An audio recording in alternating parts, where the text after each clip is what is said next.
Students, previous class में हमने crystal bond यानी कि क्रिस्टल आबंध और उसके पहले क्या टॉपिक के बारे में बात करी थी। आज अपन बात करेंगे कि जो क्रिस्टल आबंध हमने कल पढ़ा था उसके कितने टाइप्स होते हैं। So there are 5 types of crystal bond, यानी जो क्रिस्टल आबंध है बेटा उसके टोटल कितने हैं, 5 आपके प्रकार हैं। ये हम बीएससी फाइनल ईयर का सॉलिड स्टेट फिजिक्स बुक का चैप्टर 1 पढ़ रहे हैं, ठीक है। तो क्रिस्टल आबंध के अपने पास में टोटल 5 टाइप्स हैं। उन 5 टाइप्स के अंदर अपने पास में आता है नंबर 1 पे अपने पास आएगा आयनिक आबंध यानी आयनिक बॉन्ड। उसके बाद आता है सह संयोजी आबंध यानी कोवैलेंट बॉन्ड। उसके बाद अपने पास में आता है धात्विक आबंध यानी मेटालिक बॉन्ड। उसके बाद अपने पास आता है अणु आबंध यानी कि वैंडरवाल बॉन्ड या फिर आप इसको वैंडरवाल आबंध भी बोल सकते हैं। उसके बाद अपने पास आता है बेटा हाइड्रोजन आबंध यानी हाइड्रोजन बॉन्ड। तो कितने प्रकार हो गए, 5 प्रकार आपके क्रिस्टल बॉन्ड के हो गए, यानी परमाणुओं के बीच में या किसी क्रिस्टल के परमाणुओं के बीच में जो भी आपका क्रिस्टल है बेटा वो जो इन परमाणुओं से मिलकर बना हुआ होता है, तो उन परमाणुओं के बीच में कितने प्रकार के आबंध बन सकते हैं, 5 टाइप के आबंध बन सकते हैं, 5 प्रकार के आबंध बन सकते हैं। कौन से बन सकते हैं, आयनिक आबंध बन सकता है, सहसंयोजी आबंध बन सकता है, धात्विक आबंध बन सकता है, वैंडरवाल यानी अणु आबंध बन सकता है, हाइड्रोजन आबंध बन सकता है। अब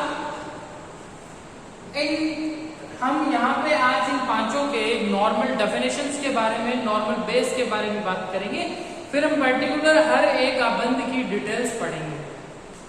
तो आज हम इनके टाइप्स की जो नॉर्मल डेफिनेशन है, नॉर्मल इसको बात करेंगे। उसके बाद हम पर्टिकुलर हर एक टॉपिक के बारे में यानी हर एक को अलग अलग तरीके से पढ़ेंगे, किसके क्या गुण है, किसकी क्या प्रॉपर्टीज हैं, उन सब के बारे में हम डिटेल में पढ़ेंगे। तो नॉर्मली आपको इस चार्ट के थ्रू आपको पता चल जाएगा कि नॉर्मली आपके क्रिस्टल आबंध के कितने प्रकार होते हैं और उनके बारे में जो छोटी छोटी आपकी डेफिनेशंस हैं वो आपकी क्लियर हो जाएंगी, यानी नॉर्मल चीज आपकी क्लियर हो जाएगा कि आपको आगे जाके उन आबंधों की डिटेल्स में क्या पढ़ना है, ठीक है। इस चार्ट के थ्रू आप उसके टाइप्स बता सकते हो। तो अगर आपसे पूछ लिया जाए क्रिस्टल आबंध के कितने प्रकार हैं, तो आप बताएंगे देयर आर 5 टाइप्स यानी 5 प्रकार के होते हैं। उनकी डिटेल्स आप यहाँ से इस चार्ट के थ्रू बता सकते हैं। इस चार्ट के थ्रू आपको ये याद भी बढ़िया तरीके से हो जाएगा। तो इनके नाम से ही पता चलता है कि इनकी जो डिटेल है वो किस तरीके की हो सकती है, यानी इनकी परिभाषा है वो किस तरीके से आप बता सकते हैं। इनके नाम में ही इनकी डेफिनेशन छुपी हुई है, इनके नाम में ही इनका अर्थ छुपा हुआ है। जैसे सबसे पहला है अपना आयनिक आबंध। आयनिक आबंध का मतलब हो गया आयनों के बीच में आबंध।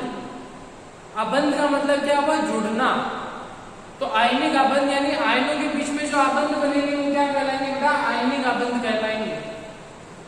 आयनिक में कभी भी प्लस और प्लस नहीं जुड़ेगा, माइनस और माइनस नहीं जुड़ेगा, वो उस जोन में चला जाता है जब आप उसको हाईली एनर्जी प्रोवाइड करते हैं और वहां पे वो अलग सीन होता है। नॉर्मली आप जनरल बात करते हैं तो हम बताते हैं कि प्लस माइनस से जुड़ेगा, माइनस प्लस से जुड़ेगा, यानी विपरीत प्रकृति के आवेशों के बीच में आकर्षण होता है और समान प्रकृति के आवेशों के बीच में प्रतिकर्षण होता है। तो जब आप आयनिक आबंध की बात करते हो उसका मतलब आप क्या बोलोगे कि समान प्रकृति के आवेशों के बीच में तो प्रतिकर्षण होगा, और जो असमान प्रकृति के आवेश है यानी विपरीत प्रकृति के आवेश है उनके बीच में क्या होगा, आपके एक आकर्षण बल कार्य करेगा। यानी कि जब आप धनावेश की बात करते हो, पॉजिटिव की बात करते हो, तो उसको आप इलेक्ट्रॉन ग्राही बोल सकते हो। कोई एक ऐसा एटम है जिसके अंदर आपके वो अलग अलग परमाणुओं से मिलकर बना हुआ है, यानी कोई आपके अलग अलग एटम है उनसे मिलकर एक आपका कोई अणु बना हुआ है, तो वो अणु किससे बनेगा। अगर आप NaCl की बात करते हो तो NaCl में Na+ होता है, Cl- होता है, उसका मतलब पॉजिटिव चार्ज नेगेटिव चार्ज के साथ में बॉन्ड बना रहा है। तो जब आप पॉजिटिव यानी प्रोटॉन्स की बात करते हो, पॉजिटिव चार्ज की बात करते हो, तो इसका मतलब वो किसको अट्रैक्ट करेगा, इलेक्ट्रॉन को अट्रैक्ट करेगा। पॉजिटिव चार्ज हमेशा नेगेटिव चार्ज को अट्रैक्ट करेगा, तो इसका मतलब वो इलेक्ट्रॉन ग्राही। आप नेगेटिव चार्ज को क्या बोलते हो, इलेक्ट्रॉन्स बोलते हो। इसका मतलब हम उसको इलेक्ट्रॉन ग्राही, ग्राही का मतलब ग्रहण करने वाला, तो प्रोटॉन्स को आप क्या बोल सकते हो, इलेक्ट्रॉन ग्राही बोल सकते हो। पॉजिटिव चार्ज को हम इलेक्ट्रॉन ग्राही बोल सकते हैं। और किसी के पास इलेक्ट्रॉन ज्यादा हो तो उसको अपन इलेक्ट्रॉन दाता बोल सकते हैं। किसी परमाणु के पास में अगर इलेक्ट्रॉन ज्यादा है तो उसको इलेक्ट्रॉन दाता बोल सकते हैं। किसी के पास में प्रोटॉन ज्यादा है, इसका मतलब उसको इलेक्ट्रॉन चाहिए, तो आप जब इलेक्ट्रॉन लोगे तो उसको अपन क्या बोलते हैं, इलेक्ट्रॉन ग्राही बोल देते हैं। Is it clear?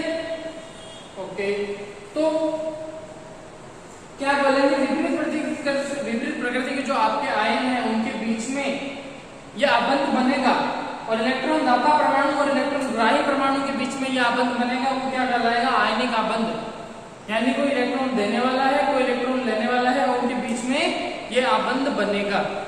तो नॉर्मल इसकी डेफिनेशन होगी, इसकी डिटेल में चर्चा और आगे करेंगे आगे की वीडियोस में।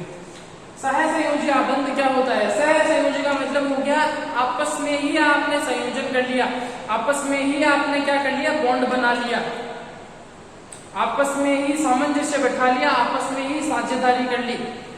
यानी कोई एक क्रिस्टल है, उस एक क्रिस्टल के अलग अलग परमाणु उसमें बने हुए हैं, उन परमाणुओं में आपस में ही क्या हो जाए, अबंध बन जाए, संयोजन हो जाए। उनके संयोजी जो इलेक्ट्रॉन जो संयोजी सेल है, जो वैलेंस आपके पास में वैलेंस जो बॉन्ड है, जो वैलेंस आपके क्या है, इलेक्ट्रॉन है, उनके बीच में ही आपस में क्या बन जाए, बॉन्ड बन जाए। किसी के पास 4 की कमी है, उस दूसरे वाले ने जो उसके जैसा ही है उसने उसको 4 दे दिया, तब वहां पे क्या होगा, आपस में ही उनमें संयोजन बन गया। तो सहसंयोजी अबंध को क्या बोलते हैं, दो निकटतम परमाणु क्या अपूर्ण बाहरी कोशों में स्थित संयोजी इलेक्ट्रॉनों के परस्पर साझेदारी से बना अबंध। यानी कि दो आपके निकटतम परमाणु हैं, दो निकटतम परमाणु हैं, उनके बीच में अगर उनके कोई अपूर्ण मतलब जो खाली आपके बाहर के जो सेल्स हैं उनके अंदर अगर संयोजी इलेक्ट्रॉन उपस्थित हैं और उनके बीच में आपस में साझेदारी हो जाती है, तब वो किस में आ जाता है बेटा, सहसंयोजी अबंध में आ जाता है। क्लियर है ये चीज? उसके बाद हम बात करते हैं धात्विक अबंध की। तो धातु होते हैं, उनमें जो परमाणु होते हैं उस परमाणु में नाभिक और जो आपका इलेक्ट्रॉन है उनके बीच में शिथिल बॉन्ड होता है। शिथिल बॉन्ड यानी लूज बॉन्ड वहां पे होते हैं, इसलिए इलेक्ट्रॉन वहां पे अगर बॉन्ड बना हुआ हो किसी के साथ में, अगर स्ट्रॉन्ग बॉन्ड बना हो, स्ट्रॉन्ग इंटरेक्शन फोर्स काम कर रहा हो, अधिकतम आपके आकर्षण बल कार्य करता हो, तो वो जिनके बीच में, जिन परमाणुओं के बीच में, जिन आयनों के बीच में वो बनता है, वो एक जगह से दूसरी जगह मूव नहीं कर सकते। लेकिन धातु के परमाणुओं के बीच में ये बात होती है कि वहां पर जो इलेक्ट्रॉन और जो आपका नाभिक है उसके धनात्मक और जो ऋणात्मक आवेश है उनके बीच में जब बंध बनता है, तो वो जो इलेक्ट्रॉन है वो नाभिक के चारों तरफ क्या करते रहते हैं, फ्रीली इलेक्ट्रॉन घूमते रहते हैं, यानी वो मुक्त अवस्था में घूमते रह सकता है। क्यों? क्योंकि उनके बीच में इतना स्ट्रॉन्ग इंटरेक्शन नहीं बनता है, स्ट्रॉन्ग आकर्षण बल नहीं लगता है।